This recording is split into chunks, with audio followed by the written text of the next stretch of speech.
నంది కొమ్ముల మధ్య నుండి శివుణ్ణి దర్శనం చేసుకున్నప్పుడు ఏ శ్లోకాన్ని పఠించాలి? నంది కొమ్ముల మీద ఎడమ చేయి ఉంచి వెనుక తోక భాగం వైపు కుడి చేతితో నిమిరితే ఆయన శిరస్సు వంచుతాడు.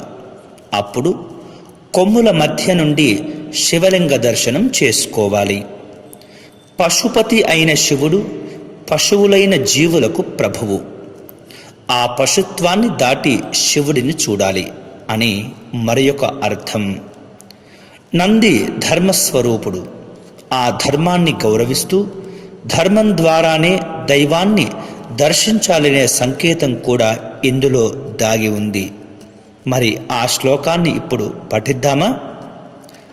నందీశ్వర నమస్తుభ్యం శాంతానంద ప్రదాయక మహాదేవస్య సేవార్థం అనుజ్ఞాం దాతుమర్యసి అనే శ్లోకాన్ని పఠిస్తూ హర హర శివ శివ అనే శివనామాన్ని పలుకుతూ నంది కొమ్ముల మధ్య నుండి శివలింగాన్ని దర్శిస్తే వేద పఠనం చేసిన ఫలం, సమస్త కోటి మంత్రజప ఫలం లభిస్తాయని, పాప పరిహారం అవుతుందని పురాణాలు చెబుతున్నాయి.